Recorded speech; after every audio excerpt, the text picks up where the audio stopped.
Bismillahirrahmanirrahim. Hello and welcome to the third lecture on algebra for Master of Mathematics students.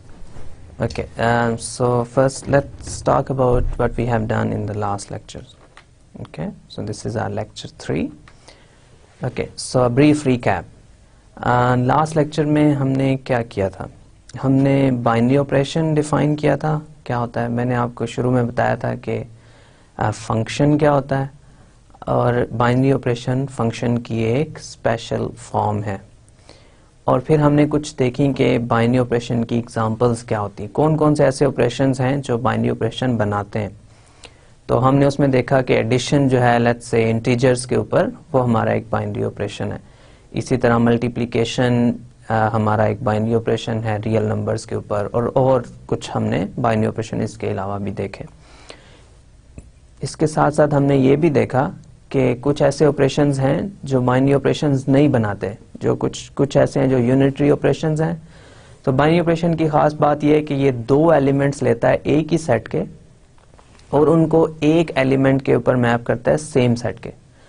तो हमने फिर देखा कि कुछ ऐसे ऑपरेशंस हैं जो सिर्फ एक ही नंबर के ऊपर अप्लाई होते हैं, और इसी तरह हमने ये भी देखा कि कुछ ऑपरेशंस हैं जो बाइनरी ऑपरेशंस नहीं बनाते, कि हम दो एलिमेंट्स के ऊपर वो ऑपरेशन करते हैं, जो हमारे पास रिजल्ट आता है वो उसी सेट में नहीं आता. तो बाइनरी ऑपरेशन की क्या खास बात है कि अगर हम उसको दो एलिमेंट्स के ऊपर अप्लाई करें तो हमारे पास रिजल्ट भी उसी सेट में आना चाहिए.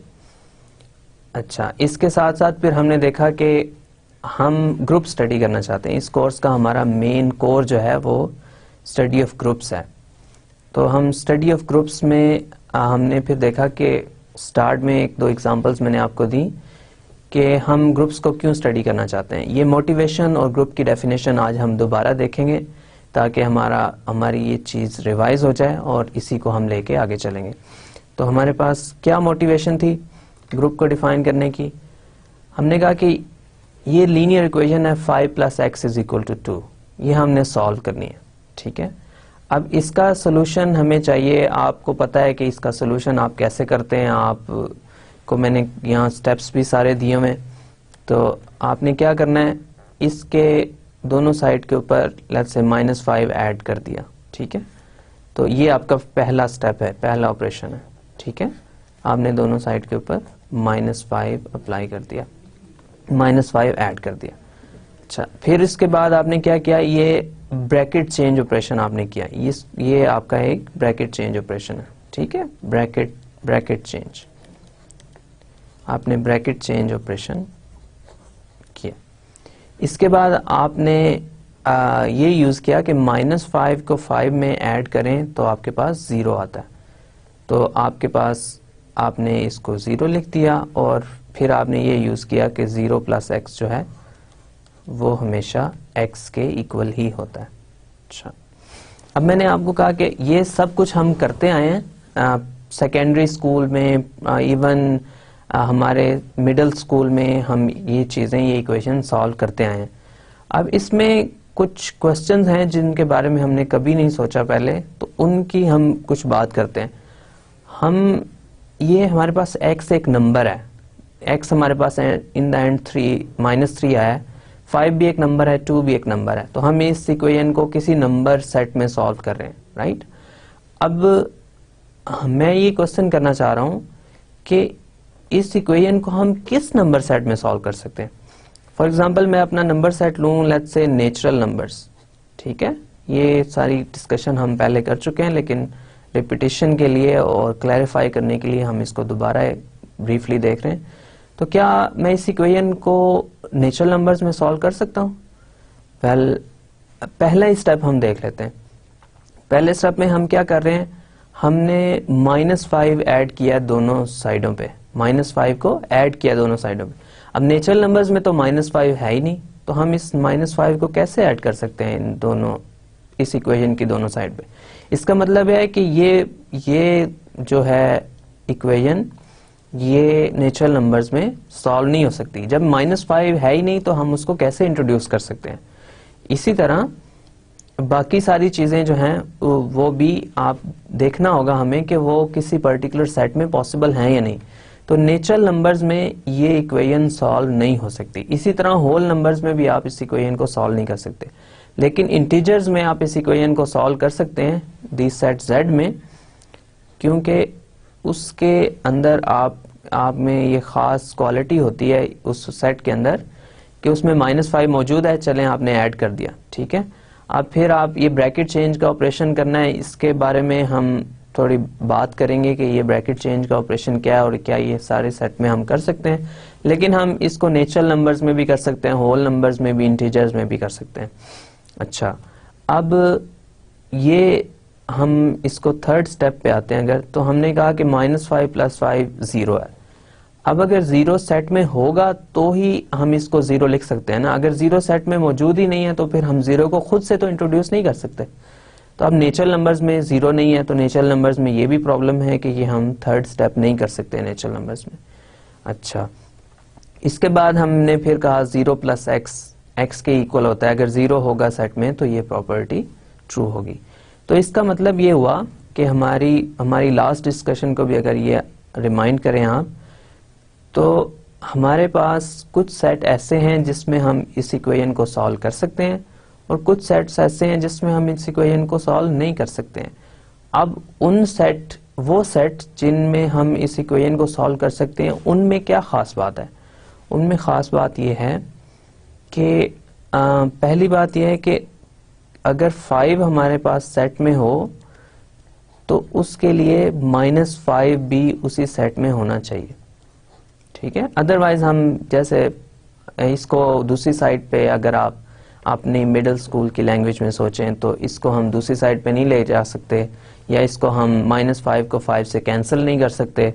तो -5 हर 5 के लिए, जो भी एलिमेंट 5 हमारे पास इंटीजर्स में, उसके लिए -5 का होना जरूरी है। इसी तरह 0 का सेट में होना जरूरी है। अगर 0 सेट में नहीं है तो हम इसको सॉल्व नहीं कर सकते। और 0 ऑफ कोर्स 0 की फिर ये खास क्वालिटी भी हमें चाहिए कि 0 + x जो है वो हमेशा x के ही इक्वल होता है। इसी तरह ये ब्रैकेट चेंज का ऑपरेशन भी हमें चाहिए। अगर ये तीनों ऑपरेशन सेट में होंगे तो ये इक्वेशन सॉल्व हो सकती है। अगर ये तीनों ऑपरेशन सेट में नहीं है तो ये इक्वेशन सॉल्व नहीं हो सकती, ठीक है। अच्छा, इसी के साथ मैंने आपको लास्ट लेक्चर में एक और एग्जांपल भी दी थी। वो ये थी कि अब वो है लेट्स से एडिशन वाली इक्वेशन जिसमें हम नंबर्स को ऐड कर रहे हैं।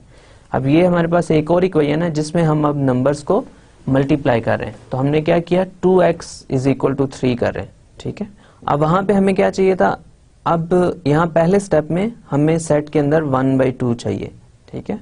अगर सेट के अंदर 1/2 नहीं होगा तो हम उस सेट के अंदर इस इक्वेशन को सॉल्व नहीं कर सकते। फॉर एग्जांपल, अब उस इक्वेशन को हम इंटीजर्स के अंदर सॉल्व कर सकते थे, लेकिन अब इस इक्वेशन को हम इंटीजर्स के अंदर सॉल्व नहीं कर सकते, क्योंकि यहाँ पे हमारे पास इंटीजर्स के अंदर 1/2 नहीं होता है। इंटीजर्स के अंदर पॉजिटिव, नेगेटिव, होल नंबर्स होते हैं, ठीक है। तो अब इसका मतलब यह है कि इस मल्टीप्लिकेटिव इक्वेशन को अगर आपने सॉल्व करना है, अगर इस मल्टीप्लिकेटिव इक्वेशन को सॉल्व करना है तो आपके पास 2 के कॉरस्पॉन्डिंग हर नंबर 2 के लिए किसी सेट के अंदर, लेट्स से रियल नंबर्स के अंदर, आपके पास एक और नंबर 1/2 होना चाहिए। अगर आपके पास ये नंबर 1/2 नहीं है तो आप इस इक्वेशन को सॉल्व नहीं कर सकते।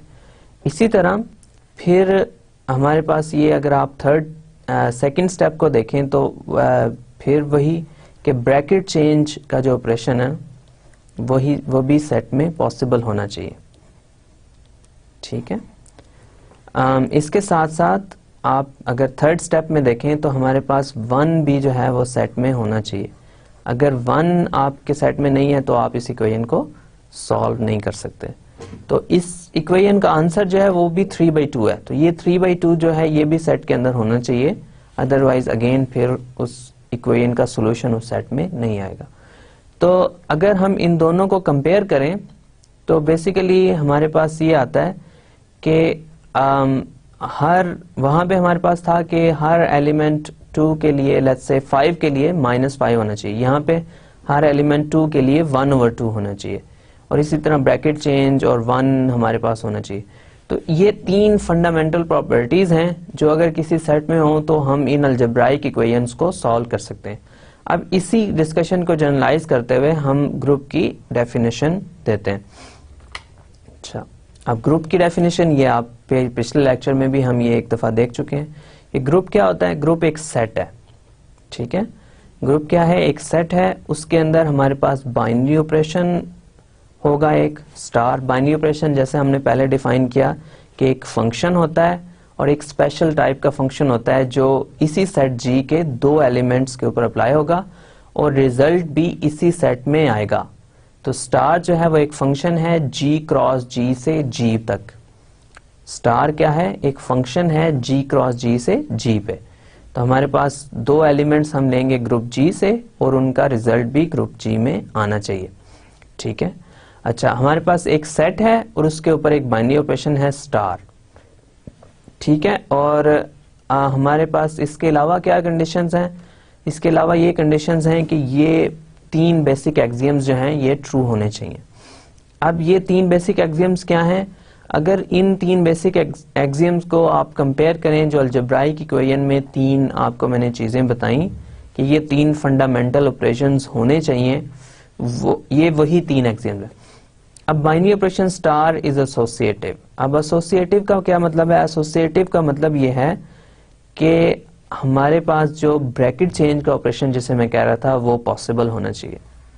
तो एसोसिएटिव का क्या मतलब है कि हमारे पास लेट्स से मेरे पास जो बाइनरी ऑपरेशन है वो एडिशन है।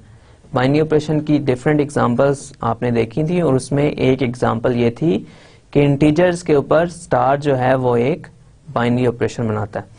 अब अगर मेरे पास बाइनरी ऑपरेशन एडिशन है तो मेरा एसोसिएटिव जो ऑपरेशन है ना उसको मैं ये ऐसे लिखूंगा कि x plus y brackets plus z should be equal to x plus y plus z, ठीक है। तो मैं ब्रैकेट चेंज का ऑपरेशन जिसको कह रहा था ये एग्जैक्टली वही चीज है। पहले मैंने ब्रैकेट्स लगाई x प्लस वाई के अराउंड और अब मैंने ब्रैकेट्स लगाई हैं y प्लस z के अराउंड। अब ब्रैकेट का क्या फंक्शन होता है ये आपको पता है कि अब यहाँ पे ब्रैकेट लगी हुई, इसका मतलब है मैं x और y को पहले ऐड करूंगा फिर उसमें z ऐड करूंगा, और इस केस में y और z को पहले ऐड करूंगा फिर उनमें x ऐड करूंगा। अब ये दोनों चीजें जो हैं वो सेम हैं, मतलब ब्रैकेट चेंज जब हम कर देते हैं मतलब हम इन नंबर्स को किसी भी ऑर्डर में अगर ऐड करें तो हमारे पास रिजल्ट सेम आता है। तो ये आपने इंटीजर्स में बहुत बार देखा होगा कि अगर आप 3 इंटीजर्स हैं उनको आप किसी भी ऑर्डर में ऐड करें तो आपके पास रिजल्ट जो है वो हमेशा सेम आता है। तो इसकी अगर आप एक एग्जांपल देखना चाहें तो लेट्स से कोई पर्टिकुलर एग्जांपल है तो 2 प्लस 3 प्लस 4, तो ये इसका आंसर वही है जो 2 प्लस 3 प्लस 4 का है, ठीक है। तो अब आप सोच रहे होंगे कि ये कैसी कंडीशन है, मतलब ये चीजें तो हम पहले से देखते आ रहे हैं कि ये चीजें तो तकरीबन नहीं, आपने जितने भी सेट देखे हैं उसमें ट्रू है। तो अब इस ऑपरेशन को अप्लाई करने की क्या रीजन है? तो आप ये देखेंगे कि हम कुछ एग्जांपल्स आपको ऐसे सेट्स की दी जाएंगी, ऐसे बाइनरी ऑपरेशंस की दी जाएंगी जिनमें ये ब्रैकेट चेंज का ऑपरेशन पॉसिबल नहीं होगा। तो इसलिए ये कंडीशन अप्लाई करना जरूरी है। लेकिन जितने भी नंबर के सेट्स मैंने आपको बताए हैं, जैसे नेचुरल नंबर्स है, जैसे whole numbers, integers, rational numbers, irrational numbers, real numbers, complex numbers, इन सब के अंदर ये ब्रैकेट चेंज का ऑपरेशन या एसोसिएटिव ऑपरेशन पॉसिबल होता है। अब दूसरे ऑपरेशन की क्या बात कर रहे हैं हम कि हमारे पास कोई ऐसा एलिमेंट होना चाहिए ग्रुप में, कोई ऐसा एलिमेंट होना चाहिए ग्रुप में जिसके मैं जब स्टार अप्लाई करूं x के साथ तो उससे कोई फर्क ना पड़े। जैसे अगर मैं एडिशन की बात करूं तो 0 प्लस एक्स जो है वो एक्स ही होता है, ठीक है। अगर स्टार मेरा बाइनरी ऑपरेशन हो तो 0 प्लस एक्स जो है वो एक्स ही होता है। इसी तरह अगर मल्टीप्लिकेशन मेरा बाइनरी ऑपरेशन है तो 1 टाइम्स एक्स जो है वो एक्स ही के इक्वल होता है, ठीक है। तो अब ये ई जो है ये कोई ऐसा एलिमेंट है इस सेट का जिसको जब हम जिसका एक्स के साथ हम बाइनरी ऑपरेशन जब लेते हैं तो उससे कोई फर्क नहीं पड़ता, वो एलिमेंट हमें वापस मिल जाता है, ठीक है। जैसे हमने एडिशन के केस में 0 हमारे पास एक ऐसा एलिमेंट है कि उसको किसी भी और नंबर में ऐड करें तो हमारे पास x ही आंसर आता है। मल्टीप्लिकेशन के केस में 1 एक ऐसा एलिमेंट है जिसको हम किसी भी नंबर से मल्टीप्लाई करें तो हमारे पास आंसर वही एलिमेंट वापस आ जाता है, ठीक है। तो ये एक ऐसा एलिमेंट है, जो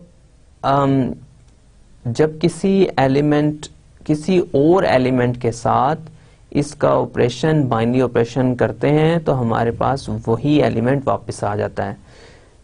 तो ऐसे एलिमेंट ई को हम आइडेंटिटी एलिमेंट कहते हैं, ठीक है।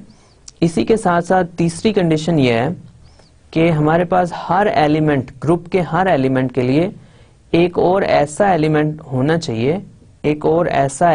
चाहिए, हर एलिमेंट x के लिए एक एलिमेंट जिसको मैं x टू द पावर -1 या x इनवर्स कहूंगा, एक ऐसा एलिमेंट हर ग्रुप के एलिमेंट के लिए, हर इस सेट G के हर एलिमेंट के लिए एक ऐसा एलिमेंट जिसको मैं x इनवर्स कहूंगा होना चाहिए कि जब हम उन दोनों का आपस में बाइनरी ऑपरेशन करें, यानी x इनवर्स और x का आपस में बाइनरी ऑपरेशन करें, यानी स्टार उनके ऊपर अप्लाई करें, तो हमारे पास जो है वो आंसर आइडेंटिटी है, ठीक है। जैसे आपने एडिशन के केस में देखा कि मैंने 5 और -5 को ऐड किया तो मेरे पास आंसर 0 आया, और 0 को मैं इस केस में आइडेंटिटी कह चुका हूं, ठीक है। तो ऐसा एलिमेंट तमाम एलिमेंट्स ग्रुप के तमाम एलिमेंट्स के लिए एग्जिस्ट करना चाहिए, जब दोनों का आपस में बाइनरी ऑपरेशन करूं तो मेरे पास आइडेंटिटी एलिमेंट आए, तो फिर x इनवर्स को मैं x टू द पावर -1 को मैं x इनवर्स कहूंगा, ठीक है। अब ये 3 बेसिक कंडीशंस हैं जो मैंने एक सेट के ऊपर अप्लाई की तो मेरे पास वो सेट एक ग्रुप बन गया, ठीक है। अब मेरे पास ये ग्रुप क्या होता है, एक सेट होता है, उसके ऊपर एक बाइनरी ऑपरेशन है स्टार, और फिर अगर ये 3 कंडीशंस जो हैं ये भी ट्रू हों तो उस सेट को मैं एक ग्रुप कहूंगा, ठीक है। अब अगर आप ग्रुप की थोड़ा सा पिछली 2 एग्जांपल से कंपेयर करें तो मैं ये कह सकता हूं कि ग्रुप ऐसे सेट्स होते हैं जिसमें मैं अलजेब्राइक इक्वेशंस को सॉल्व कर सकता हूं, ठीक है। ग्रुप्स मेरे पास ऐसे सेट्स हैं जिनके अंदर मैं अलजेब्राइक इक्वेशंस को सॉल्व कर सकता हूं। तो जो भी चीजें मुझे अलजेब्राइक इक्वेशंस के सॉल्यूशन के लिए चाहिए वो सारी की सारी एक ग्रुप के अंदर मुझे मिल रही हैं। मैंने शायद पहले भी आपको बताया कि ये ग्रुप को डिफाइन करने की एक वजह है कि हमारे पास अलजेब्राइक इक्वेशंस का सॉल्यूशन जो है वो ग्रुप्स के अंदर पॉसिबल होता है, और इसके अलावा बहुत सारी रीजंस हैं ग्रुप्स को फाइंड करने की, ग्रुप्स को डिफाइन करने की, ग्रुप्स को स्टडी करने की, वो इंशाल्लाह हम साथ साथ देखते रहेंगे। अच्छा, इसमें अब मजीद कुछ पॉइंट्स हैं, कुछ डिस्कशंस हैं, उसको हम यहाँ पे लिखते हैं। शायद मैं ये पहले आपको बता चुका हूँ कि आप डिफरेंट बुक्स जब आप देखेंगे तो आपके पास ये होगा कि आपके पास एक सेट होगा, ठीक है। उसके ऊपर ऑथर ये कहेगा कि एक ऑपरेशन है स्टार इज एन ऑपरेशन, ठीक है, और जी सेट है, ठीक है, जी सेट है। अच्छा, अब ये 2 चीजें जब आपके पास हो गई तो फिर एक एक्स्ट्रा कंडीशन आप कुछ बुक्स में, बल्कि काफी सारी बुक्स में देखेंगे कि अगर आप 2 एलिमेंट्स लें A और B ग्रुप के अंदर, तो A स्टार B जो है वो भी ग्रुप के अंदर होना चाहिए, और बाकी 3 कंडीशंस ग्रुप की वही सेम है जो आपने लास्ट स्लाइड में देखी है। तो अब ये कंडीशन जो है ये एक्स्ट्रा कंडीशन है कुछ बुक्स में, लेकिन अगर आप इस कंडीशन को थोड़ा केयरफुली देखें तो ये कंडीशन एक्चुअली बाइनरी ऑपरेशन की एक कंडीशन है कि अगर स्टार मेरे पास बाइनरी ऑपरेशन है तो जब मैं A स्टार B करूंगा तो वो ग्रुप के अंदर आना चाहिए। अगर वो इस सेट G के अंदर ये रिजल्ट नहीं आता तो मेरे पास स्टार बाइनरी ऑपरेशन ही नहीं होगा। तो जब मैं ये कह देता हूं कि G एक सेट है और स्टार एक बाइनरी ऑपरेशन है तो A star B automatically G के अंदर होगा। अगर ऐसा नहीं है तो मेरे पास स्टार एक बाइनरी ऑपरेशन नहीं होगा और फिर इन द एंड मेरे पास ग्रुप B नहीं होगा। तो ग्रुप के अंदर मेरे पास, फिर मैं रिपीट कर देता हूं, एक सेट है, एक बाइनरी ऑपरेशन है, और ये 3 कंडीशंस जो आपने लास्ट स्लाइड में देखी हैं ये ट्रू होनी चाहिए। अगर इनमें से एक भी ट्रू नहीं है, तो मेरे पास जो सेट है वो एक ग्रुप नहीं बनेगा। ठीक है, अब इसकी कुछ एग्जांपल्स हम देखते हैं थोड़ी देर में, लेकिन आपने जैसे देखा कि एडिटिव केस में E जो है वो आइडेंटिटी, एडिटिव आइडेंटिटी, एडिशन के केस में E जो है वो 0 होता है। ठीक है, और मल्टीप्लिकेशन के केस में E जो है वो 1 होता है। तो ये मेरे पास एडिशन के केस में होता है। ठीक है, एडिशन के केस में, और ये मेरे पास मल्टीप्लिकेशन के केस में होता है। ठीक है, तो आइडेंटिटी जो एडिशन के केस में वो 0 होती है और आइडेंटिटी जो मल्टीप्लिकेशन के केस में होती है वो 1 होती है। ठीक है, अब इसके साथ साथ जब आप एडिशन लेते हैं तो अगर आपके पास एक एलिमेंट A है तो उसका इनवर्स जो है, यानी A इनवर्स, वो -A के इक्वल होता है। ठीक है, और जब आप मल्टीप्लिकेशन का केस लेते हैं तो एलिमेंट A के लिए उसका इनवर्स जो है, यानी A इनवर्स, वो 1/A के इक्वल होता है। ठीक है, तो अब -A और 1/A में ये खास बात है कि अगर A को आप 1/A से मल्टीप्लाई करेंगे तो आपके पास आंसर 1 आएगा, मल्टीप्लिकेटिव आइडेंटिटी। इसी तरह जब A को -A में हम ऐड करेंगे तो हमारे पास आंसर जो है वो 0 आएगा, जो कि हमारे पास एडिटिव आइडेंटिटी है। तो हमारे पास एडिशन के केस में बाइनरी ऑपरेशन की एग्जांपल्स हैं, एडिशन और multiplication. Binary operation in itself कोई ऐसी चीज नहीं है, उसकी एग्जांपल्स की हम बात करेंगे यहाँ पे। बाइनरी ऑपरेशन क्या है? जस्ट एक फंक्शन है G क्रॉस G से G तक। अब उसकी बहुत सारी एग्जांपल्स हमने पहले से देखी हैं, उनमें से एक एडिशन भी है और मल्टीप्लिकेशन भी है। एडिशन के लिए ऑफ कोर्स आपको सेट पहले से स्पेसिफाई करना पड़ेगा, मल्टीप्लिकेशन के लिए भी आपको सेट पहले से स्पेसिफाई करना पड़ेगा। तो ये हमारे पास एडिशन और मल्टीप्लिकेशन के केस में हमारे पास ये एग्जांपल्स हैं। तो आपने एडिशन की आइडेंटिटी भी देख ली, ये हमेशा 0 ही होती है, अनलेस यूजुअल एडिशन जो है, जो आप नॉर्मल में एडिशन डिफाइन करते हैं, उसकी आइडेंटिटी 0 ही होती है, और जो आप यूजुअल मल्टीप्लिकेशन डिफाइन करते हैं उसकी आइडेंटिटी जो है वो 1 ही होती है। और इनवर्स भी, अगर आपके पास यूजुअल एडिशन है तो A का इनवर्स जो है वो -A ही होगा, और अगर आपके पास यूजुअल मल्टीप्लिकेशन है तो आपके पास A का इनवर्स 1/A ही होगा। ठीक है, अच्छा, तो फिर इसको E को मैं हमेशा आइडेंटिटी एलिमेंट कहूंगा और A इनवर्स को हमेशा इनवर्स ऑफ A कहूंगा। ठीक है, अच्छा, इसमें हम मजीद कुछ आगे चलते हैं। आप कुछ एग्जांपल्स देखते हैं हम सेट्स की, और हम ये चेक करना चाह रहे हैं कि ये एग्जांपल्स जो हैं वो ग्रुप्स बनाती हैं कि नहीं। ठीक है, अब पहले जैसे मैंने आपको शुरू में कहा था कि हम बहुत सारे नंबर सेट्स लेंगे और नंबर सेट्स को ही एज एग्जांपल्स यूज करेंगे हम ग्रुप्स की, और भी जो भी कॉन्सेप्ट हम डिफाइन करेंगे। अच्छा, तो अब मेरे पास ग्रुप के लिए दो चीज़ें मुझे चाहिए। एक तो मेरे पास मुझे एक सेट चाहिए, तो सेट मुझे यहाँ पे गिवन है नेचुरल नंबर्स का, और इसके साथ साथ एक मुझे बाइनरी ऑपरेशन चाहिए जो कि एडिशन है। तो एडिशन हमने पहले देखा हुआ है कि नेचुरल नंबर्स के ऊपर एडिशन जो है वो एक बाइनरी ऑपरेशन बनाती है। अब मेरे पास एक सेट भी आ गया, एक बाइनरी ऑपरेशन भी आ गया। अब अगर ये n, प्लस एक ग्रुप है तो इसको तीन कंडीशंस को सेटिस्फाई करना होगा, इसको तीन कंडीशंस को सेटिस्फाई करना होगा। तो अब इसको मैं वन बाय वन चेक कर लेता हूँ कंडीशंस को।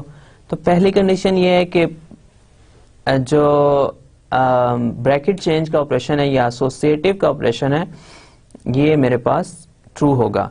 तो मैं अगर तीन नेचुरल नंबर्स लूं, let's say n1 plus n2 plus n3, तो ये सेम होने चाहिए n1 plus n2 plus n3। तो बेसिकली इसका मतलब ये है कि हम नेचुरल नंबर्स को किसी भी ऑर्डर में ऐड करें तो हमारे पास आंसर सेम आता है। अब ये कैसे हम प्रूव करेंगे, ये आप बहुत बार पहले ये फैक्ट देख चुके हैं। इसको हम एज अ फैक्ट लेते हैं फॉर नेचुरल नंबर्स, और इसका प्रूफ जो है वो आपको रियल एनालिसिस में मिलेगा। आप आई एम श्योर कि आप एक कोर्स ले रहे हैं जिसका नाम है रियल एनालिसिस, और रियल एनालिसिस 1 में आपको इसका प्रूफ मिलेगा कि नेचुरल नंबर्स के लिए एसोसिएटिव लॉ क्यों होल्ड करता है। तो जितने भी ये नंबर सेट्स हैं ये इनके अंदर एसोसिएटिव लॉ होल्ड करता है, या ये ब्रैकेट चेंज का ऑपरेशन इनके अंदर पॉसिबल होता है, और ये हमें हमारे अर्लियर कॉन्सेप्ट्स या रियल एनालिसिस के कॉन्सेप्ट से हमें पता चलता है। अब अगर हम इस कॉन्सेप्ट को प्रूव करना शुरू कर देंगे तो हम अपने कोर्स से हट जाएंगे। तो ये जो नंबर के सेट्स हैं, जितने भी नंबर के सेट्स हैं, इनके लिए एसोसिएटिव लॉ होल्ड करता है।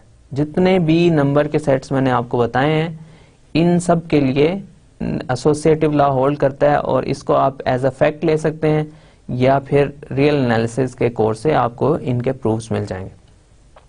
अच्छा, तो पहली कंडीशन जो है इन सब नंबर के सेट के लिए हम ट्रिवियल लेंगे। अब बाकी हमारे पास दो कंडीशंस रह गई हैं। पहली कंडीशन ये है कि पहली कंडीशन हम ऑलरेडी चेक कर चुके हैं कि ये एसोसिएटिव होते हैं। सेकंड कंडीशन हमारे पास ये है, सेकंड कंडीशन ये है कि कोई ऐसा एलिमेंट इस नेचुरल नंबर के सेट में होना चाहिए, इस नेचुरल नंबर्स के सेट में होना चाहिए जिसको हम किसी भी नेचुरल नंबर में ऐड करें, किसी भी नेचुरल नंबर में ऐड करें तो हमारे पास आंसर वही नेचुरल नंबर आए।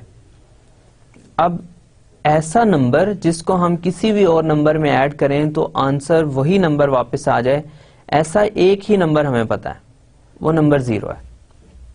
ठीक है, तो जब 0 को हम किसी भी नंबर में ऐड करते हैं तो हमारे पास वापस वही नंबर आता है। लेकिन यहाँ पे एक प्रॉब्लम है। प्रॉब्लम यह है कि 0 तो नेचुरल नंबर्स के सेट में है ही नहीं, 0 तो नेचुरल नंबर के सेट में मौजूद ही नहीं है।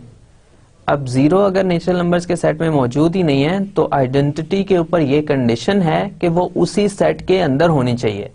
अगर वो उस सेट के अंदर मौजूद नहीं है तो हम ऑफ कोर्स उसको यूज नहीं कर सकते, क्योंकि हम नेचुरल नंबर्स के सेट के ऊपर वर्क कर रहे हैं। तो ये 0 जो हमने लिया है ये हमारे पास नेचुरल नंबर्स के सेट में नहीं है, तो 0 आइडेंटिटी जो है वो नेचुरल नंबर्स में नहीं है। There is no identity. ठीक है, नेचुरल नंबर्स के सेट में एडिशन के लिए कोई आइडेंटिटी मौजूद नहीं है। तो लेकिन ग्रुप के लिए हमें ये श्योर करना होता है कि हमारे पास जो सेट है उसके अंदर आइडेंटिटी एलिमेंट होगा। तो अब हमारे पास एक कंडीशन फेल हो चुकी है, तो ये ग्रुप नहीं बनाएगा। तो हम इसको स्ट्रेट अवे कह सकते हैं कि आंसर जो हमारा वो है नो। हमारे पास ये नेचुरल नंबर्स एडिशन के बाइनरी ऑपरेशन के साथ एक ग्रुप नहीं बनाते हैं। नेचुरल नंबर्स अंडर एडिशन एक ग्रुप नहीं बनाते हैं। ये हम फ्रेज बार बार यूज करेंगे, नेचुरल नंबर्स अंडर एडिशन। हम अंडर एडिशन का यहाँ पे मतलब ये है कि नेचुरल नंबर्स और उसके साथ जो बाइनरी ऑपरेशन है वो एडिशन का। तो नेचुरल नंबर्स अंडर एडिशन जो है वो एक बाइनरी ऑपरेशन, वो एक ग्रुप नहीं बनाते हैं, ठीक है। अब इसके साथ अगर आप चाहें तो आप थर्ड कंडीशन भी चेक कर सकते हैं, लेकिन उसकी जरूरत नहीं है। थर्ड कंडीशन ये है कि हर एलिमेंट n के लिए उसका एक और एलिमेंट हमें यहाँ पे मिलना चाहिए कि जब हम उन दोनों को ऐड करें तो आंसर जो है वो 0 आए।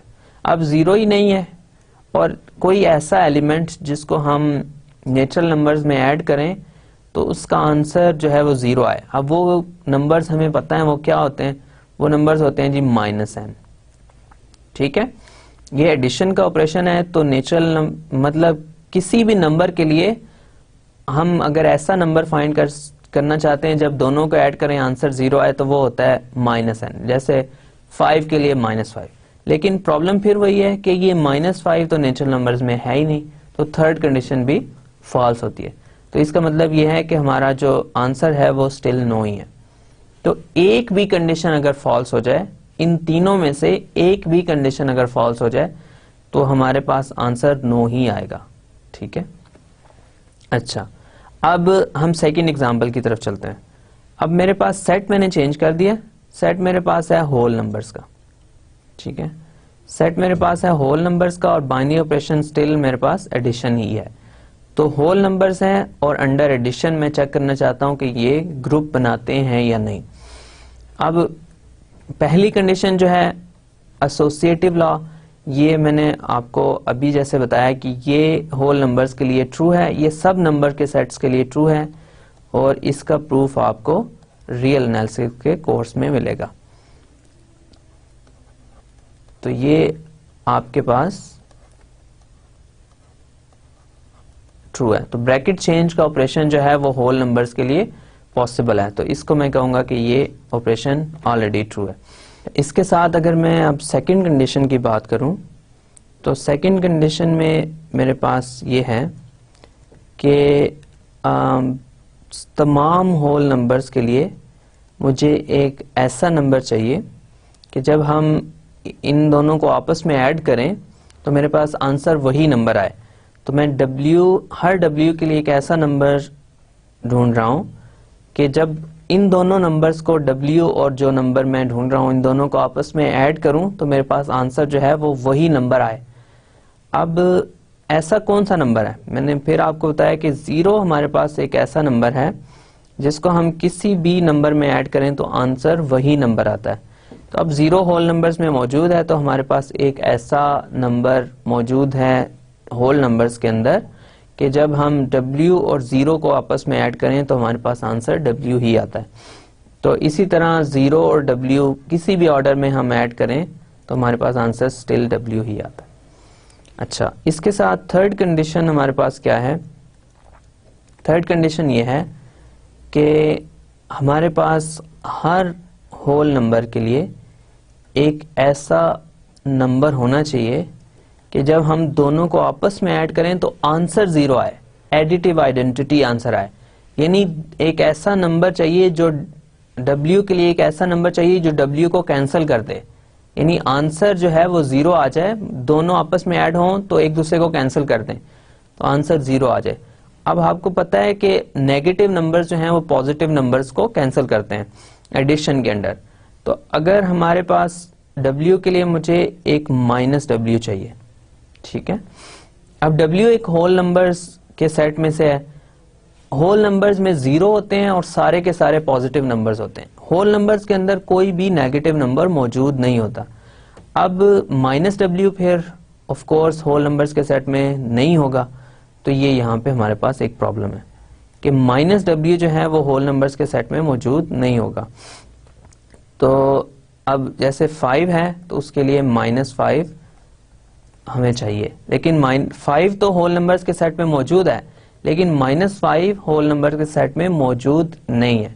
तो इसलिए होल नंबर्स का सेट जो है उसमें एलिमेंट्स के इनवर्ट्स मौजूद नहीं है, एडिटिव इनवर्ट्स एलिमेंट्स के मौजूद नहीं है। तो इसलिए हमारे पास W जो है उसके लिए भी हमारे पास आंसर नो होगा, क्योंकि ये थर्ड कंडीशन जो है ये फॉल्स हो गई है। फर्स्ट और सेकंड ट्रू हैं, लेकिन अगर एक भी कंडीशन फॉल्स हो जाए तो हमारे पास वो सेट जो है वो एक ग्रुप नहीं बनाएगा। अगर तीनों में से एक भी कंडीशन फॉल्स हो जाए तो वो सेट हमारे पास ग्रुप नहीं बनाएगा। अच्छा, अब इसकी मजीद एग्जांपल्स हम देखते हैं। अच्छा, अब बाइनरी ऑपरेशन इन दोनों एग्जांपल्स में भी मैंने वही रखा है। तो एडिशन मेरे पास बाइनरी ऑपरेशन है और सेट मेरे पास इंटीजर्स का है। सेट मैंने चेंज कर दिया है लेकिन बाइनरी ऑपरेशन मेरे पास सेम है। तो दो इंग्रेडिएंट मेरे पास ऑलरेडी मौजूद हैं, सेट भी मौजूद है और बाइनरी ऑपरेशन भी मौजूद है। अब मैंने ये चेक करना है कि ये सेट जो है इस बाइनरी ऑपरेशन के अंडर जो मेरे पास ऑपरेशंस हैं उनको सेटिस्फाई करता है या नहीं। तो मेरे पास ये है कि अगर मैं 3 इंटीजर्स लूं तो इसके ऊपर फिर मैं वही कहूंगा कि ये एसोसिएटिव लॉ है और एसोसिएटिव लॉ जो है वो तमाम नंबर सेट्स के लिए ट्रू है। ये हमने इसको एज अ फैक्ट लिया हुआ है और इसको फिर मैं रिपीट कर देता हूँ, इसका प्रूफ आपको रियल एनालिसिस के कोर्स में मिलेगा। तो ये एसोसिएटिव लॉ जो है ये होल्ड करता है इंटीजर्स के लिए भी। अब सेकंड कंडीशन क्या है, तमाम इंटीजर्स के लिए जितने भी इंटीजर z हैं उनके लिए मेरे पास एक और इंटीजर होना चाहिए कि जब हम इन दोनों को ऐड करें तो आंसर z वापस आ जाए। तो ऐसा इंटीजर आपको पता है हमारे पास होता है 0। ठीक है, तो 0 हमारे पास एक ऐसा इंटीजर है कि उसको किसी भी और नंबर के अंदर ऐड करें तो हमारे पास आंसर वही नंबर आता है। अब 0 हमारे पास इंटीजर्स के सेट में मौजूद है तो ये हमारे पास 0 जो है वो एडिटिव आइडेंटिटी है और वो इंटीजर्स के अंदर मौजूद है, तो सेकंड कंडीशन भी ट्रू हो जाएगी।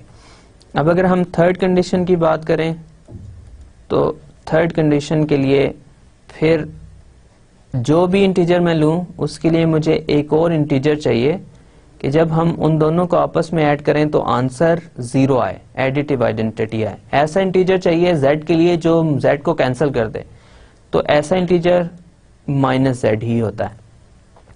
तो मैंने इसी तरह हम ये इसको लिखने का बेसिकली पर्पस यही है कि ये आप किसी भी ऑर्डर में इनको ऐड कर सकते हैं।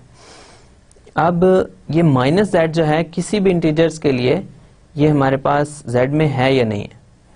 अब z क्या है, उसमें पॉजिटिव नेगेटिव होल नंबर्स मौजूद हैं और 0 भी उसमें मौजूद है। ठीक है, तो z जो है वो स्मॉल z जो है वो एक इंटीजर है।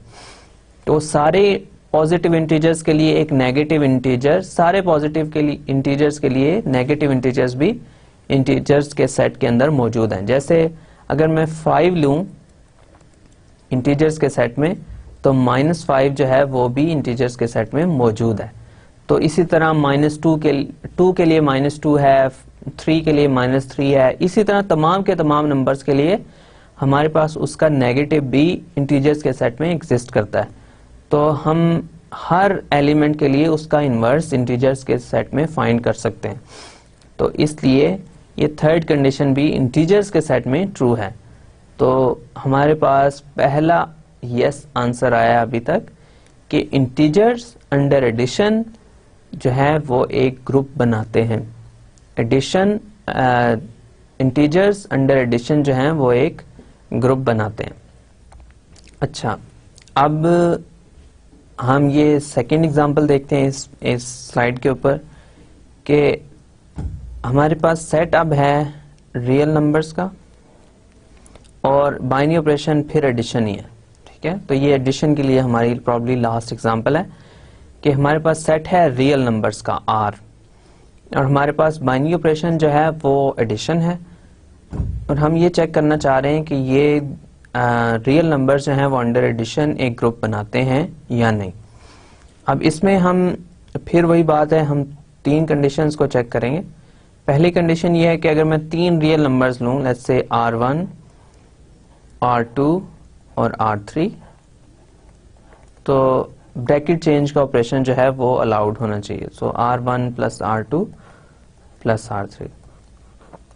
ठीक है, तो फिर हमने इसको एज अ फैक्ट अज्यूम किया हुआ है कि तमाम नंबर्स के सेट जो हैं वो एसोसिएटिव लॉ उनमें होल्ड करता है। जितने भी हम नंबर के सेट कंसिडर कर रहे हैं इस कोर्स में उनके अंदर हमारा एसोसिएटिव लॉ होल्ड करता है। ठीक है, तो ये हमारे पास एज अ फैक्ट हमें मिल जाता है। अब सेकंड कंडीशन क्या है? सेकंड कंडीशन ये है कि अगर मैं एक रियल नंबर लूं r, तो उसके लिए मुझे एक नंबर चाहिए कि जब हम दोनों को ऐड करें तो हमारे पास आंसर वही नंबर मिल जाए। अब हमारे पास ऐसा नंबर एडिशन के लिए हम 3 एग्जांपल्स में देख चुके हैं कि वो हमारे पास नंबर 0 ही होता है, और इसी तरह हम 0 प्लस r भी कर सकते हैं। ठीक है, तो 0 जो है वो रियल नंबर्स के अंदर मौजूद है। रियल नंबर्स के अंदर बहुत सारे नंबर्स हैं, पॉजिटिव, नेगेटिव, होल नंबर्स, और उनकी सारी की सारी फ्रैक्शंस भी मौजूद हैं, और इसके अलावा कुछ और नंबर्स भी मौजूद हैं। तो हमारे पास 0 भी रियल नंबर्स के सेट में मौजूद होता है। ठीक है, इसी तरह हमारे पास तीसरी कंडीशन है वो ये है कि कोई नंबर लूं मैं r, तो उसके लिए मेरे पास एक नंबर होना चाहिए जब दोनों को ऐड करूं तो आंसर 0 आ जाए। तो हमारे पास ऐसा कौन सा नंबर होता है? ऐसा नंबर होता है हमारे पास -r। ठीक है, तो रियल नंबर्स में जितने भी पॉजिटिव नंबर्स हैं उन सब का नेगेटिव भी एग्जिस्ट करता है। तो कोई भी मैं रियल नंबर लूं r, जैसे मैं ले लूं 3/2, तो उसके लिए मेरे पास -3/2 भी रियल नंबर्स में मौजूद है। तो जब हम इन दोनों को आपस में ऐड करेंगे तो आंसर हमारे पास 0 आ जाएगा। तो इसलिए ये थर्ड कंडीशन भी रियल नंबर्स के लिए ट्रू है। तो रियल नंबर्स अंडर एडिशन हमारे पास ग्रुप बनाते हैं। रियल नंबर्स अंडर एडिशन हमारे पास ग्रुप बनाते हैं। तो हमारे पास आंसर जो है वो यस है। तो अभी तक हमने देखा कि 4 सेट्स को हमने कंसिडर किया है, और बाइनरी ऑपरेशन चारों सेट्स में सेम रहा, एडिशन।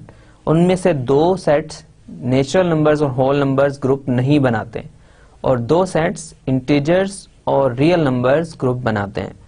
तो जो एडिटिव इक्वेशंस हैं, जो एडिशन वाली इक्वेशन है, जैसे 5 + x = 2, उनको हम इंटीजर्स और रियल नंबर्स के सेट में सॉल्व कर सकते हैं, लेकिन नेचुरल नंबर्स और होल नंबर्स के सेट में उनको सॉल्व नहीं कर सकते हैं। ठीक है, अब हम मजीद कुछ एग्जांपल्स देखते हैं ग्रुप्स की। अब हमारे पास सेट है जनाब इंटीजर्स का, सेट इंटीजर्स का है, लेकिन बाइनरी ऑपरेशन मैंने चेंज कर दिया। बाइनरी ऑपरेशन मेरे पास मल्टीप्लिकेशन का है। ठीक है, तो मैं ये चेक करना चाहता हूं z अंडर मल्टीप्लिकेशन ग्रुप बनाता है या नहीं। ठीक है, अब पहली कंडीशन मेरे पास फिर वही है कि मैं 3 अगर इंटीजर्स लूं तो उसके ऊपर जो ब्रैकेट चेंज का ऑपरेशन है वो अलाउड होना चाहिए। तो ये ब्रैकेट चेंज का ऑपरेशन आप इसको एज अ फैक्ट लेंगे हम कि ये हमारे पास फैक्ट है कि ये इंटीजर्स के लिए ट्रू है। ये ब्रैकेट चेंज का ऑपरेशन मल्टीप्लिकेशन के केस में भी सारे नंबर सेट्स जो हम देख रहे हैं उन सब के लिए ये ट्रू है। अब हमारे पास सेकंड कंडीशन क्या है? सेकंड कंडीशन ये है कि हमारे पास एक नंबर होना चाहिए, सारे के सारे इंटीजर z के लिए एक नंबर होना चाहिए कि जब हम इन दोनों नंबर्स को आपस में मल्टीप्लाई करें तो आंसर हमारे पास z ही आए। तो z के लिए कौन सा ऐसा नंबर है जिसको मैं z से मल्टीप्लाई करूं तो मेरे पास आंसर z ही है। अब z हो सकता है 2 हो, तो 2 को मैं किस नंबर से मल्टीप्लाई करूं कि आंसर 2 आए? तो ऑफ कोर्स आंसर आपका 1 होना चाहिए।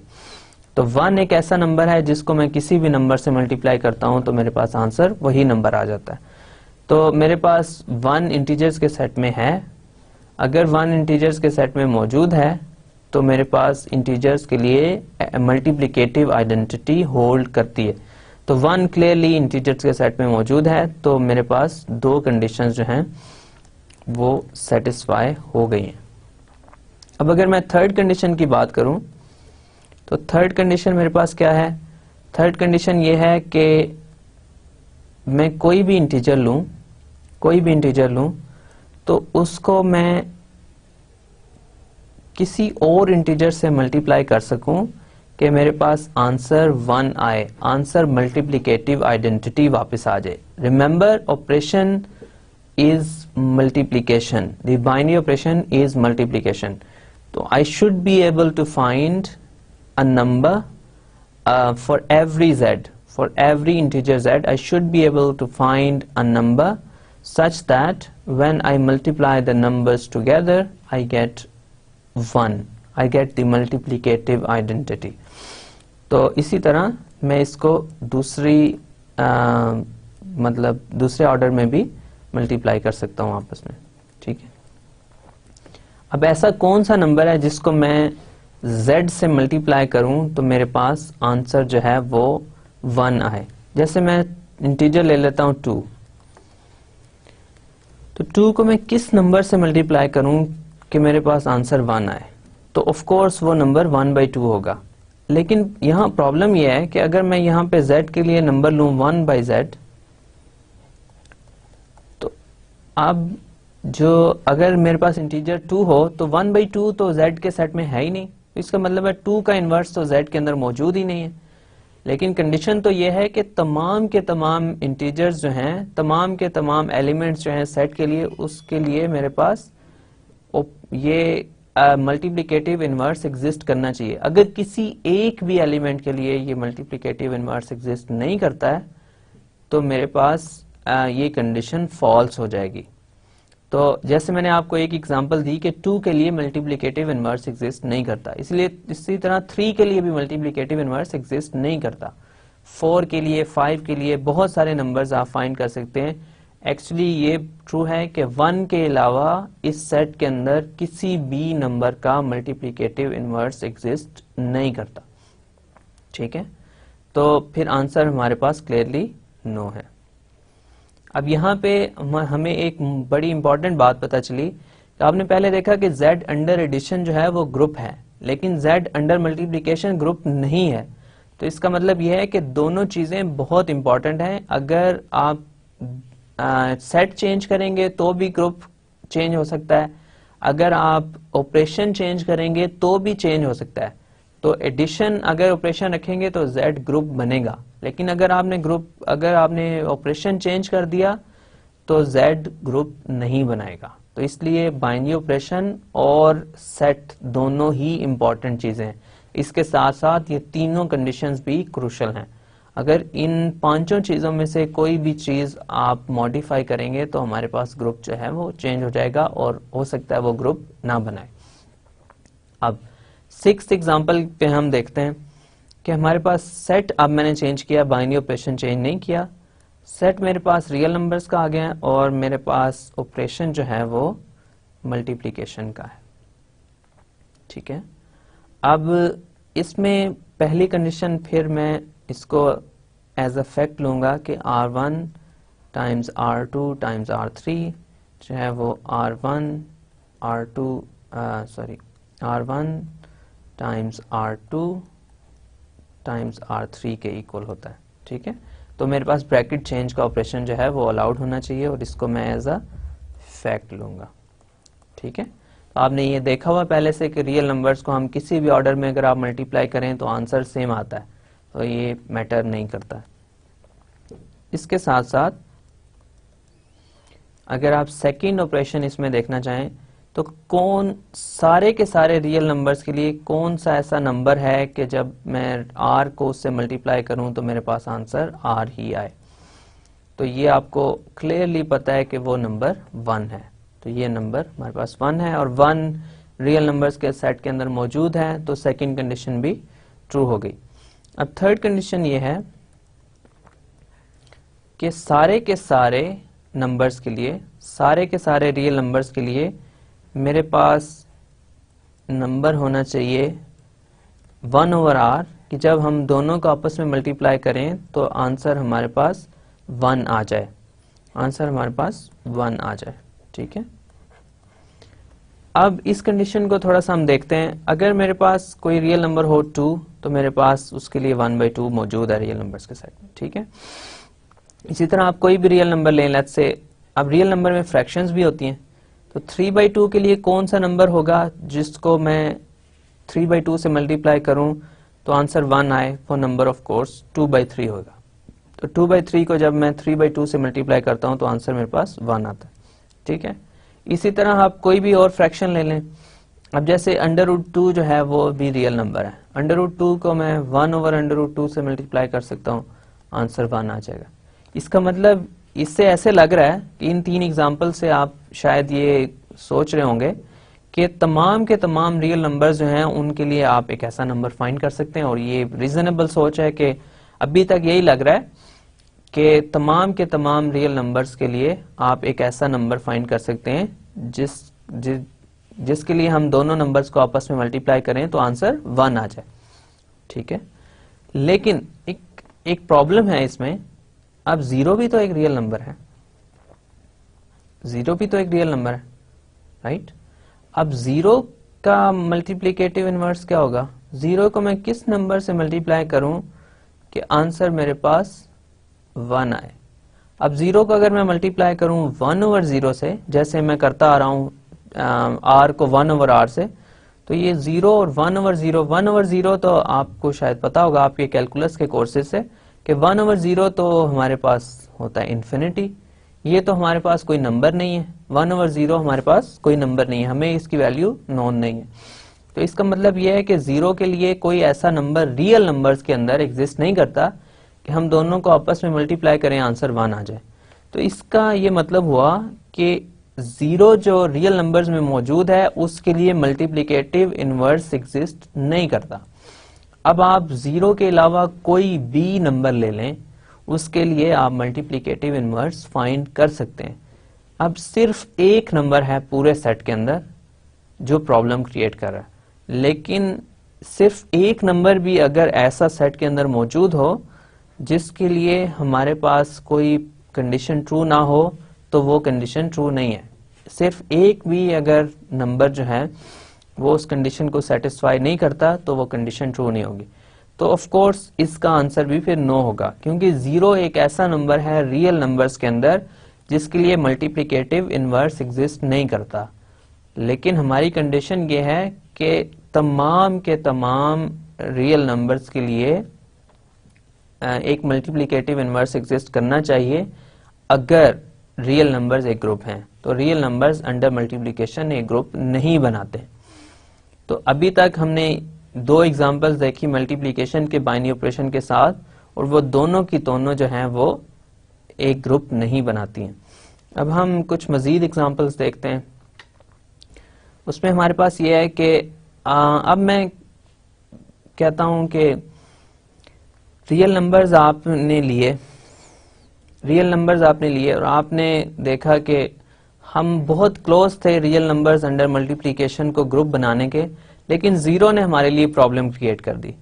अब मैं कहता हूं कि अब एक ही तो नंबर है जो हमारे लिए प्रॉब्लम क्रिएट कर रहा है, तो हम उसको एक्सक्लूड क्यों ना कर दें सेट से। तो मैं r क्रॉस एक सेट डिफाइन कर रहा हूं।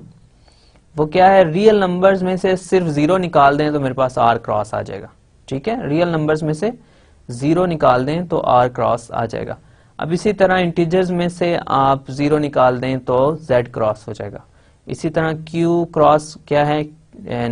रैशनल नंबर्स में से आप 0 माइनस कर दें, 0 को एक्सक्लूड कर दें। ठीक है, तो अब जब भी मैं लिखूंगा सेट के ऊपर क्रॉस, इसका मतलब ये होगा कि उसमें से मैंने 0 एक्सक्लूड कर दिया। अब मैं वही क्वेश्चन दोबारा पूछ रहा हूं कि मेरे पास ये सेट है r क्रॉस, और इसको मैं अंडर मल्टीप्लिकेशन में चेक करना चाह रहा हूं कि ये ग्रुप है या नहीं है। अब आपने अभी पिछली स्लाइड पे देखा कि हमारे पास रियल नंबर्स जो हैं उनका वो ग्रुप नहीं बनाते हैं अंडर मल्टीप्लिकेशन। उसमें पहली कंडीशन भी ट्रू थी, दूसरी कंडीशन भी ट्रू थी, तीसरी कंडीशन ट्रू थी, लेकिन सिर्फ 0 के लिए ट्रू नहीं थी। अब 0 तो मैंने इस सेट से निकाल दिया, तो अब 0 का मल्टीप्लिकेटिव इनवर्स मुझे चाहिए ही नहीं, क्योंकि 0 इस सेट में मौजूद नहीं है। बाकी तमाम के तमाम एलिमेंट्स का मल्टीप्लिकेटिव इनवर्स r क्रॉस के अंदर मौजूद है, क्योंकि मैंने इसके अलावा कोई भी एलिमेंट एक्सक्लूड नहीं किया। तो पहली कंडीशन ट्रू है बाय रियल नंबर्स, ठीक है, जो मैंने लास्ट स्लाइड पे चेक की, लास्ट स्लाइड। ठीक है, और इसी तरह सेकंड कंडीशन जो है वो भी 1 जो है वो r के अंदर मौजूद है। ठीक है, लास्ट स्लाइड आप दोबारा देख सकते हैं। इसी तरह अब थर्ड कंडीशन की अगर मैं बात करूं तो 0 जो है वो अब आर क्रॉस में मौजूद ही नहीं है, 0 आर क्रॉस में मौजूद ही नहीं है। तो जब 0 आर क्रॉस में है ही नहीं तो उसका इन्वर्स भी मुझे नहीं चाहिए, लेकिन तमाम बाकी के सारे एलिमेंट्स के लिए मेरे पास मल्टीप्लिकेटिव इन्वर्स एग्जिस्ट करता है आर क्रॉस में। तो इसकी डिस्कशन के लिए भी आप लास्ट स्लाइड को देख सकते हैं।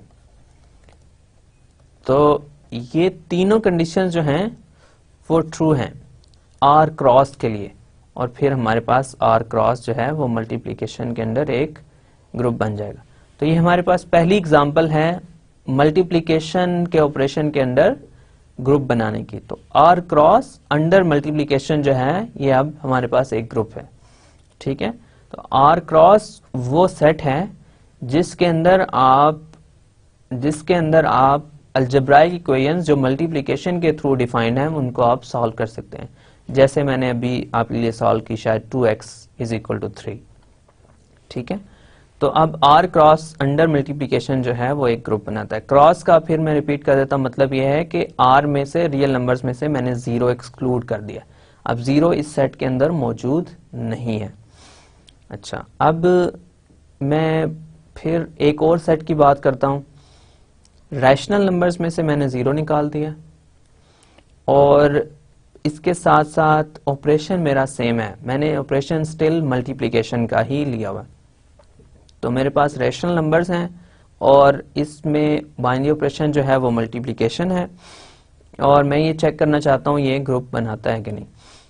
अब Q में से मैंने 0 एक्सक्लूड किया, बाकी सारे के सारे रैशनल नंबर्स मेरे पास मौजूद हैं।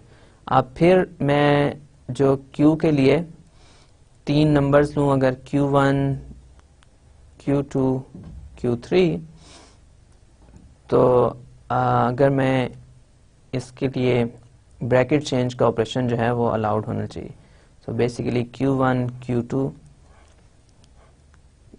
Q3, okay, so Q3।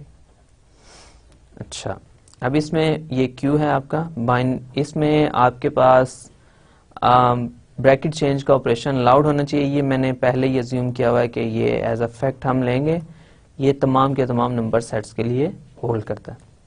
अब सेकंड कंडीशन मैं चेक करना चाहता हूँ।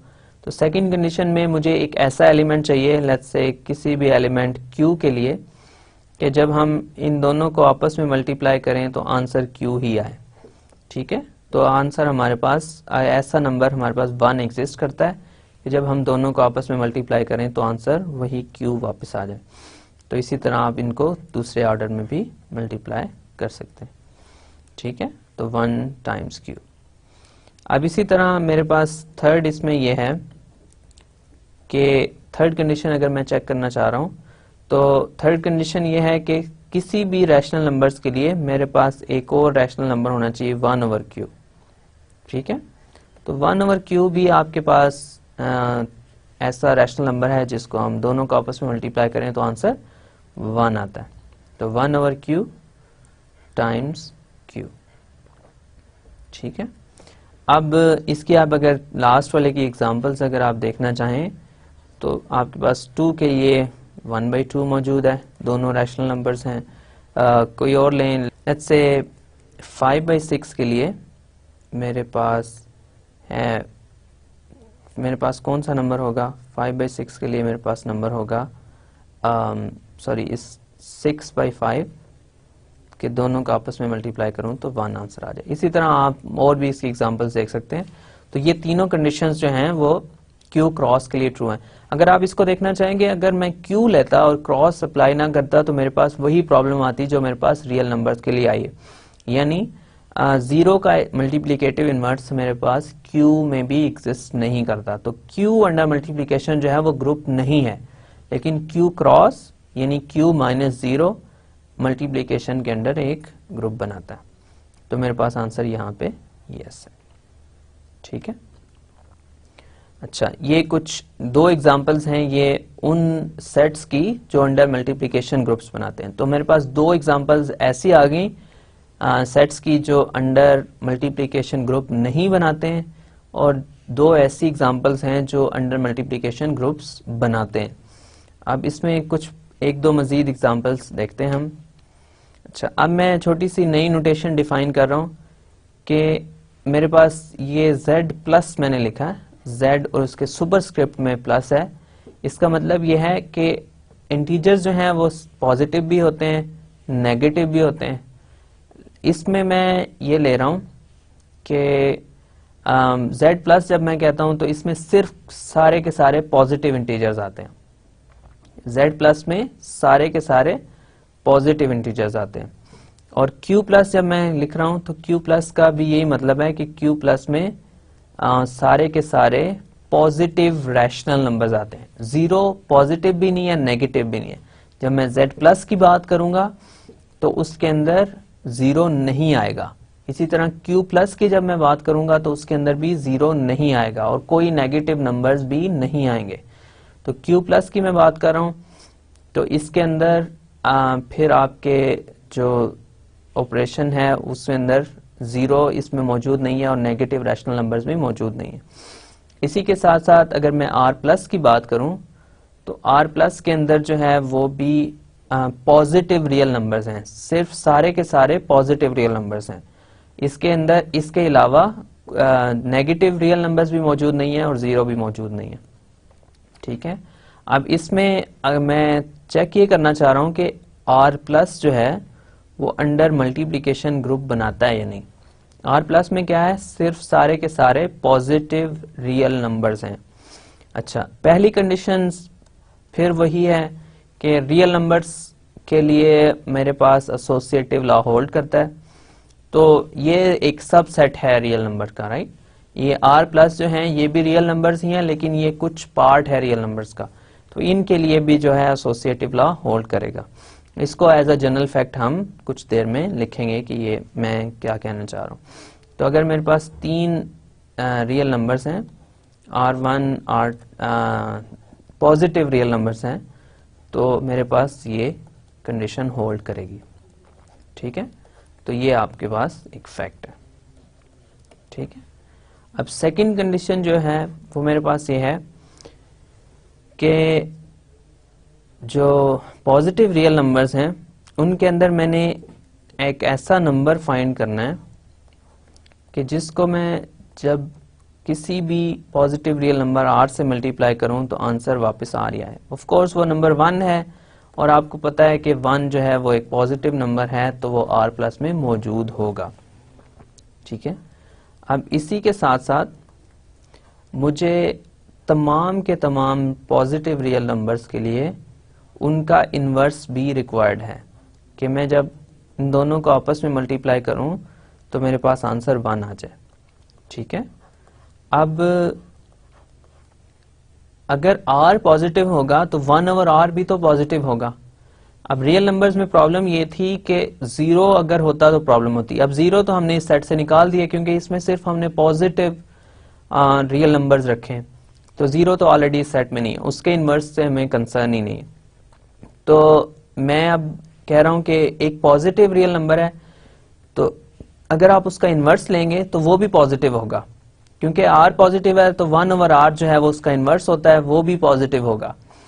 तो r के लिए 1 ओवर r जो है वो भी r प्लस में मौजूद है। जैसे आप लें लेट्स से 9, तो उसके लिए 1 ओवर 9 जो है वो इसके अंदर मौजूद है। इसी तरह 25/4, तो उसके लिए 4/25 जो है वो इसमें मौजूद है। और इसी तरह तमाम के तमाम एलिमेंट्स पॉजिटिव रियल नंबर्स के लिए उनका इन्वर्स, यानी इस तमाम के तमाम पॉजिटिव रियल नंबर्स r के लिए positive real number 1 over r भी इसके अंदर मौजूद हैं। तो दोनों को मल्टीप्लाई करेंगे तो आपके पास आंसर मल्टीप्लिकेटिव आइडेंटिटी ही आएगा। तो ये भी हमारे पास एक ग्रुप बनाता है। ठीक है, तो ये इसका भी आंसर यस है। अगर आप ये चेक करना चाहें कि z प्लस जो है वो अंडर मल्टीप्लिकेशन एक ग्रुप बनाता है या नहीं, ऑफ कोर्स वो नहीं बनाता, क्योंकि उसमें आपको जो है वो मल्टीप्लिकेटिव इन्वर्सेस नहीं मिलेंगे, क्योंकि 2 के लिए 1/2 चाहिए होगा, 1/2 फ्रैक्शंस होती नहीं है उसमें z प्लस में। अगर आप q प्लस को चेक करना चाहते हैं, ये एक्सरसाइज है आपके लिए कि चेक करें एक्सरसाइज है कि Q plus under multiplication is a group. ठीक है, ये आप चेक करें कि ये एक ग्रुप बनाता है, Q प्लस जो है वो अंडर मल्टीप्लिकेशन एक ग्रुप बनाता है। ठीक है, अच्छा आप ये भी चेक कर सकते हैं कि Q प्लस और Z प्लस और R प्लस क्या ये अंडर एडिशन ग्रुप बनाते हैं या नहीं, और ये आप देखेंगे ये ग्रुप नहीं बनाते। तो आज के लेक्चर की में हमने क्या किया, हमने ग्रुप्स की डेफिनेशन दोबारा देखी है, उसकी कुछ हमने थोड़ी डिस्कशन की कि हमारे पास ग्रुप क्या होता है। ग्रुप में फिर रिपीट कर देता हूँ, ये आप लफ्ज़ बार बार सुनते रहेंगे इस कोर्स में।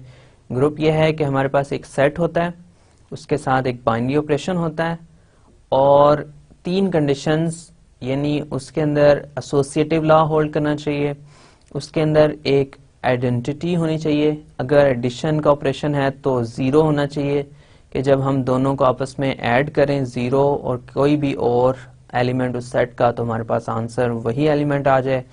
इसी तरह हमारे पास मल्टीप्लिकेशन का ऑपरेशन है तो 1 उस सेट में होना चाहिए कि हमारे पास जब दोनों को आपस में मल्टीप्लाई करें तो हमारे पास आंसर वही एलिमेंट वापस आ जाए।